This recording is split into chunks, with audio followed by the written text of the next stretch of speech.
Aniket here and welcome to KDM kitchen once again. ह्या पावसाळ्याच्या सीझनमध्ये आपण बनवतोय वेगवेगळ्या प्रकारचे सूप. कारण तर एकच आहे, पावसाळ्यामध्ये ना गरमागरम सूप प्यायची मजाच वेगळी असते. सो आज मी बनवतोय शेवग्याचं सूप. हे सूप फारच हेल्दी असतं. बरेचसे लोक याला ना डाएट प्लॅनमध्ये इन्क्लूड करतात. आणि ह्या सूपची जी टेस्ट आहे ना, चव आहे ना, ती एकदम भन्नाट आणि डेलिशियस असते. आणि अजून एक प्लस पॉईंट म्हणजे आज मी तेलाचा एक थेंबसुद्धा न वापरता हे सूप बनवणार आहे. आणि रेसिपी मी एकदम सोप्या पद्धतीने तुम्हाला दाखवणार आहे. तुम्ही घरी अगदी क्विकली आणि इझिली हे सूप बनवू शकता. तुम्हाला फक्त एकच काम आहे, फटाफट सबस्क्राईबवर क्लिक करा. तोपर्यंत मी बाकीची तयारी करून आलोच. शेवग्याच्या शेंगांचं सूप बनवते. सो ऑब्व्हियसली पहिला इन्ग्रेडियंट आहे शेवग्याच्या शेंगा. आता या शेवग्याच्या शेंगा घेताना आहे ना, त्या जास्त जाड शेंगा नाही घ्यायच्या, कोवळ्या शेंगा घ्यायच्यात. आता ह्या शेंगांना आपल्याला आहे ना थोडंसं पील करून घ्यायचं आहे. असा पिलर घेऊन सगळा शेवगा हलका हलका पील करून घ्यायचा आहे. भाजी किंवा सांबर आपण बनवत नाहीये, सो खूप डीपली पील करायची गरज नाहीये. पिलर नसेल तर चाकूने केला तरी चालेल. सगळ्या शेंगा हलक्या हाताने पील करून झाल्या की त्यांना कट करून घ्यायचे. सो त्यांना चॉपिंग बोर्डवर असं अरेंज करून 2 ते 3 इंचाचे पीसेस कट करून घ्यायचे. सगळ्या शेंगांना असे कट करून त्यांचे पीसेस करून झाले की त्यांना एका प्लेटमध्ये किंवा बाउलमध्ये ठेवायचं. हे बघा, आपण सगळ्या शेंगांना मीडियम साईजमध्ये कट करून घेतलंय. आता एक मीडियम साईजचा कांदा घेऊन त्याला मध्ये कट करून घ्यायचं. त्यानंतर सगळ्या कांद्याचे स्लायसेस कट करून घ्यायचे. कांदा ऑप्शनल आहे, सो नाही ऍड केला तरी चालतो. आता हा कट केलेला कांदा दुसऱ्या बाउलमध्ये ट्रान्सफर करायचा. ह्या स्टेजला गॅस ऑन करून त्यावर एक कढई घ्यायची. कढईमध्ये 8 ते 10 ग्लास पाणी ऍड करायचं.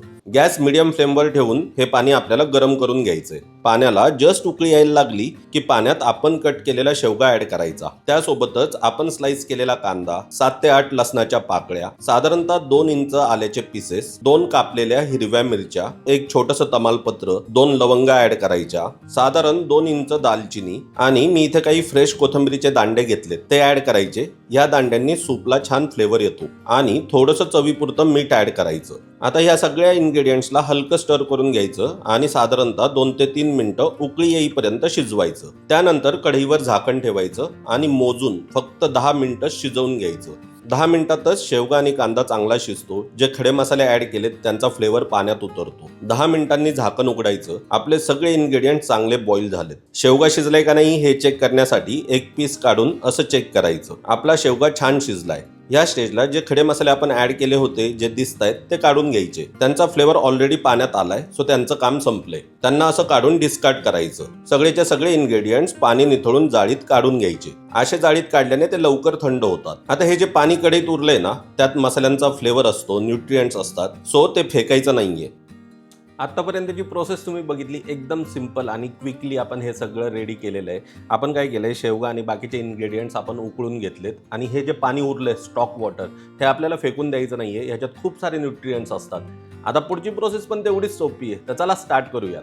आता एक मिक्सर जार घेऊन या जारमध्ये आपले शिजवून घेतलेले आणि थंड झालेले सगळे इन्ग्रेडियंट्स ऍड करायचे. सगळे इन्ग्रेडियंट्स एकदम बसत नसतील तर अर्धे अर्धे ग्राइंड केले तरी चालतील. आपण उकळून घेतलेलं आणि उरलेलं जे पाणी होतं, जो स्टॉक होता, तो मिक्सर जारमध्ये जमेल तेवढा ऍड करायचा. हे पाणी ऍड केल्याने ग्राइंडिंगला पण सोपं जातं, तसंच पाण्यातले फ्लेवर्स आणि न्यूट्रिएंट्स पण मिळतात. ह्या सगळ्या इन्ग्रेडियंट्सला आता आपल्याला ग्राइंड करून घ्यायचंय. तर जमेल तेवढं बारीक ग्राइंड करायचंय. थोडा वेळ लागला तरी चालेल, पण चांगलं ग्राइंड करून घ्या. हे बघा, आपले सगळे इन्ग्रेडियंट छान ग्राइंड झालेत. ह्या ग्राइंड केलेल्या इन्ग्रेडियंट्सला आता जाळीने गाळून एका कढईमध्ये कलेक्ट करायचंय. जी कढई आधी आपण वापरली होती ना, तीच वापरायची.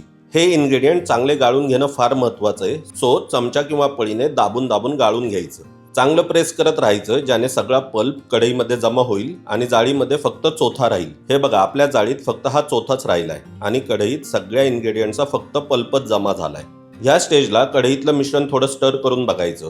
तुम्हाला सूप जर थिकच आवडत असेल तर पुढची प्रोसेस लगेच स्टार्ट करा. नाहीतर कन्सिस्टन्सी ऍडजस्ट करण्यासाठी कढईत थोडंसं गरम पाणी ऍड करायचं, म्हणजे सूप थोडं पातळ बनतं. हे बघा, परफेक्ट कन्सिस्टन्सी आली आहे. आता गॅस ऑन करून हे सूप थोडंसं गरम करून घ्यायचं. हलकंसं उकळायला लागलं की पुढचे इन्ग्रेडियंट्स ऍड करायचे. अगदी थोडंसं मीठ ऍड करायचं. त्यासोबतच एक चिमूटभर काळं मीठ म्हणजे सैंधव मीठ, चिमूटभर रोस्टेड जिरा पावडर, चिमूटभर काळी मिरी पावडर आणि शेवटी अर्ध्या लिंबाचा रस कढईत ऍड करून स्टर करत सगळे इन्ग्रेडियंट चांगले मिक्स करून घ्यायचे. त्यानंतर फक्त 2 ते 3 मिनिटच आपल्याला हे शिजवायचे. आपलं मस्त डेलिशियस, न्यूट्रिशियस आणि गरमागरम शेवग्याचं सूप रेडी झालंय. चला आता त्याला सर्व कसं करायचं ते बघूया.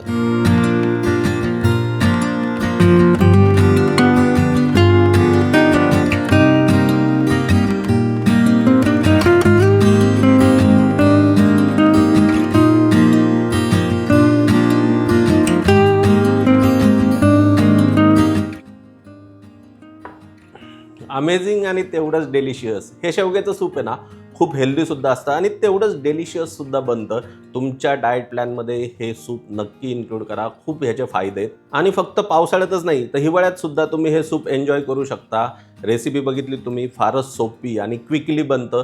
तर हे सूप घरी नक्की ट्राय करा. पण जर घरी ट्राय कराल तर मला कमेंटमध्ये तुमचे एक्सपिरियन्स नक्की कळवा. Share this video with your friends and family. Don't forget to subscribe our YouTube channel. भेटूया अशाच भन्नाट रेसिपी बरोबर KDM किचनच्या पुढच्या व्हिडिओमध्ये. तोपर्यंत गुड बाय.